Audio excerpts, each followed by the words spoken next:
რა ხდება თქვენი აზრით, რას გვასწავლის ბატონ ჩიქოვანის გამოსვლა? ბატონ ჩიქოვანის გამოსვლა რას გვასწავლის? არაფერს მით უყვეწეს გუშინდელი მიღებული გადაწყვეტილების შემდეგ, როდესაც აზრი დაუკარგეს დღევანდელ გადაწყვეტილებას. გულისხმობ, მათ მისცეს შესაძლებლობა 10,000-ობით ადამიანს გადაადგილებულიყვნენ ქალაქიდან ქალაქში. იმის მაგივრად, რომ გახარიას გუშინ წინ საღამოს 9 საათიდან აეგრძალა 4 ქალაქში გადაადგილება, ჩაიკეტა ეს ქალაქები. Რომ ამას ისახავდა მიზნად, ხო? მისი განცხადება, რომ ახალი სოციალური კავშირები არ შემდგარიყო არც თბილისში, არც გორში და არც სხვა ქალაქებში. ერთდღიანი ვადა მისცა, შედეგად მივიღეთ რა? ჩემი ინფორმაციით დაახლოებით 100,000-მდე თბილისელი გავიდა ქალაქიდან. და ახლა 100,000-მდე? დიახ. დაახლოებით 100,000-მდე თბილისელი გუშინ მთელი დღის განმავლობაში საღამოს 9 საათამდე გავიდა ქალაქიდან. ანუ სოფლად ეგრეთ წოდებული სააღდგომო მიგრაცია მოხდა, ხო, როგორც ამბობენ. და ანუ მიზანი რაც ჰქონდა მთავრობას, რომ სოციალური, ასე თქვათ, ახალი ურთიერთობები არ შემდგარიყო, ახალი კავშირები არ შემდგარიყო, არ ყოფილიყო საფრთხეზე, არათუ არ იქნა მიღწეული პირიქით სტიქიურად გავიდა ხალხი თბილისიდან და არა მხოლოდ თბილისიდან და მეტიც თბილისში სტიქიურად შემოვიდნენ რამდენიმე საათით 10,000-ობით ადამიანი ახლო-ახლო მდებარე ქალაქებიდან და რეგიონებიდან. როდესაც მათ გაიგეს, რომ 10 მაისამდე ისინი ვერ შემოვიდოდნენ თბილისში, 2 და 3 საათიანი საქმე მოილიეს და დატოვეს ის. ახლა ამის შემდეგ დღევანდელი გადაწყვეტილება არის არაფრის მომცემი აბსოლუტურად უდიდესი მავნებლობა ჩაიდინა გუშინ მთავრობამ და ეს იქნება ჩემის აზრით ერთ-ერთი ყველაზე მძიმე შეცდომა, რომელიც მთავრობამ დაუშვა აი ამ უკანასკნელი პერიოდის განმავლობაში.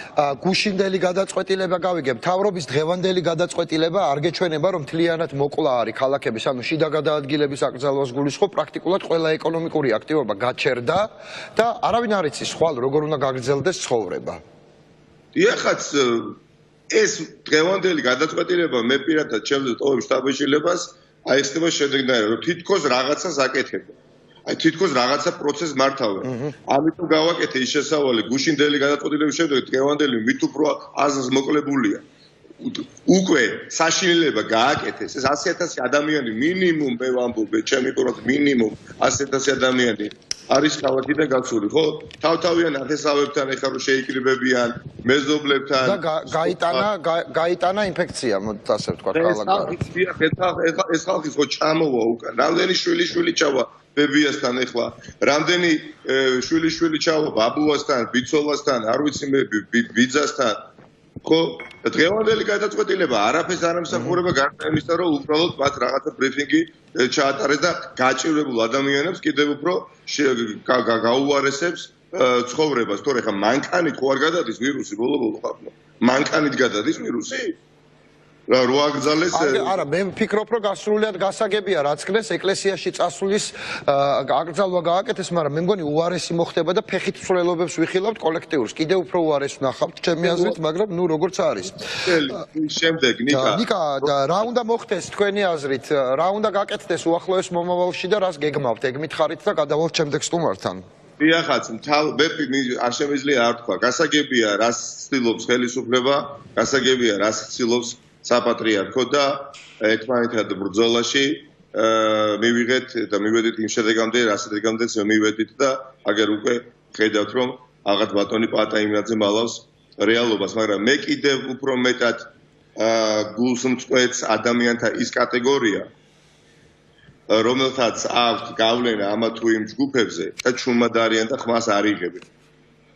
იქნება ეს პოლიტიკოსი თუ არა პოლიტიკოსებზე დაწერეთ თქვენ ვის გულისხმობთ კონკრეტულად შეგიძლიათ მითხრათ არა მხოლოდ პოლიტიკოსები იმიტომ რომ მათ აქვს უცნობა მედიასთან მაგრამ არა მხოლოდ პოლიტიკოსებს აქვს უცნობა მედიასთან როდესაც დღეს შეგვიძლია თითოეულ ჩვენგან 10 15 20 ადამიანი მინიმუმ დავარწმუნოთ და თვალე აუხილოთ და მათ დაინახონ ის საფრთხე რეალობა რაც კი დგას ჩვენ წინაშე, ამ დროს დუმილი არის ბიკიყუფარიობა. Tata თუთაშხიაში დიახაც, როდესაც მამა შვილს ეუბნება, რომ შვილო, თუ კი დაინახე, რომ ორი ადამიანი ერთმანეთის მოსაკლავად იწევსო, არ ჩაერიო. მაგრამ ერთი თუ მეორეს მოკლავსო, მოკლულის პანაშვიდზე მიდიო და შეეწიეო და მერე მკვლელის სასამართლოზე მიდი და თქვიო, რომ თითქოს მისი ბრალეულობა ეს არ იყო. აი ასეთ ადამიანს მე ბევრს წავაწყდი ამ რთულ ვითარებაში. პოლიტიკური კეკლუცობა ყოველთვის იყო მიუღებელი რელიგიურ თემებზე.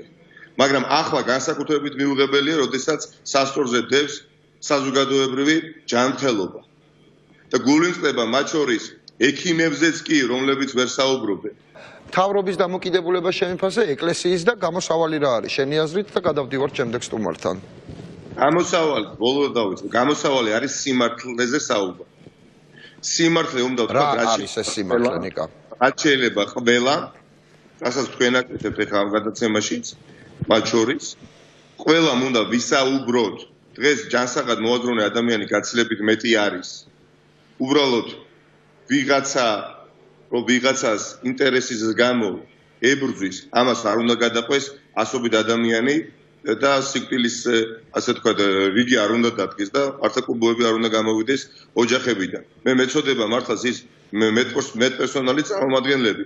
16 მედ და ექიმი და სანიტარია უკვე დაინფიცირებული. 16 და ისიც მხოლოდ 250 ინფიცირებულიდან. თქვენ წარმოგიდგენიათ, რომ ერთად დაგვიფაროს რა შეიძლება მოხდეს?